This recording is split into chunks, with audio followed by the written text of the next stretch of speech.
Welcome back to Over 55. I'd like to introduce our next guest, Terry Needham of Novax. Hi, Terry. How are you? Not too bad yourself. Good. You're looking fine. Thank you very much. It's all the rain. Yeah, it must be. It's making us grow or something. Or the fertilizer, I don't know. I guess today's topic, because you've been on the show before and really interesting talking with you, is about travel trends. And it does change, I'm sure, as the weather almost. Pretty well, yeah. Recently, there's been a lot of changes in travel because if you look at the newspaper, you think travel is all about cruises, you know, because that's where all the advertising is spent. But actually, cruising itself has changed, and we can go into those details. But the escorted tour is becoming noticed again because it isn't your grandmother's tour anymore. You know, there's an old joke. It's Tuesday, it must be Belgium, right? Yes. And I guess you can still get those. But things are really changing in both of those areas. So it's making travel a lot nicer, a lot more interesting. Yeah, so there are changes. Yeah, I mean, I've traveled a lot in my life, and I've been very fortunate to be around the world. But I guess I know I'm going to touch this.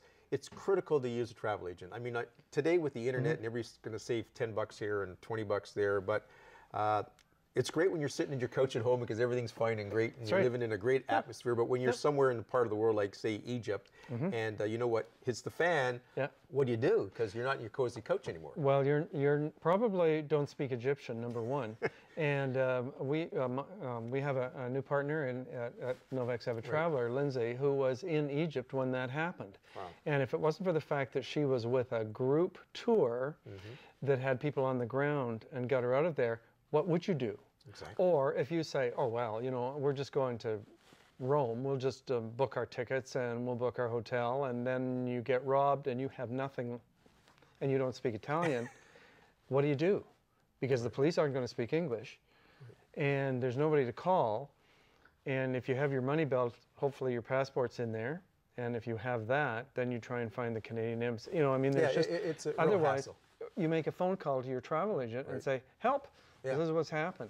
So, I mean, I understand if you're, you know, making a quick flight to Montreal or something. I mean, you know, do it on the internet. But I guess when you say trend, we talk about trends. Yeah, the trend was travel agent. Then the trend sort of went to doing your own. And now maybe the trend's coming back a bit more because I hope you can offer. Because I guess with going on the internet, it hurt the travel industry. Because I have a good friend who's does Africa travel.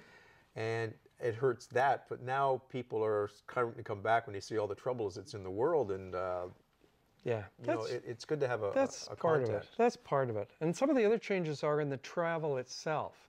The tour companies, like cruises, which seems to be, you know, the one we hear most about.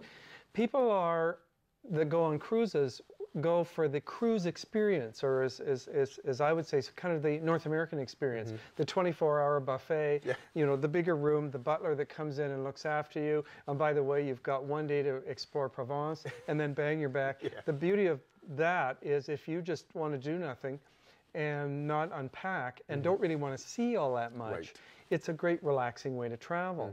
But what's happening with the escorted tour is the tour groups are getting smaller. You can still have 55 of your best friends in the bus, but a lot of people are looking for those 20, 22 people kind of things, and you stay 2, 3, 4 days in a place, and you get to know it. You get to know the lady at the bakery because you go every morning at 7 o'clock to pick up your baguette, you know, and you get not intimate, well, you get intimate with the people that are there. And if you learn a few words, some of the polite ones, and you learn to, if you don't know the language, learn the language of friendliness. And so that's changing. And the tour companies now are finding, cruise companies as well, are adding tastes of activities. So even on a cruise, there are some that are that will have a zip line thing one day in some jungle. And one of the other changes that we're finding, particularly in that over 55 group, of which I'm well into that, unfortunately, or maybe fortunately, I like it actually, is that people are going on multi-generational tours. People are taking their children and their grandchildren. So you're seeing a lot of that, which didn't happen that much unless you go to Disneyland. Then you get multiple interests too, because the young people so they take the seniors, and the seniors might show them a little more culture possibly. Yeah, like the friend of mine, we were with him last week. he took a tour of 8 people through Africa, but Right. he's done it so many times. He knows the places to go, and he's friendly, and he knows a nice little B&B. So Yeah. it adds that nice personal touch, and, That's and right. it's that you're not just going down the production line as a travel person. So And do you want to sit in a bus all day? Now, if you're taking your children or your grandchildren, especially your grandchildren, they don't want to sit in a bus all day. Well, you get out with your 3-second, as we used to call them, Kodak moments. Oops. Yeah. Things have changed in that too. So there are so many changes. Okay, Terry, this 6 minutes, with you, it just flies by. We have to do a whole session once. Thanks for coming on the show. We'll Glad have to you be on here. again, because this Okay. is great talk. So thank you for watching Over 55, and we look forward to seeing you next week.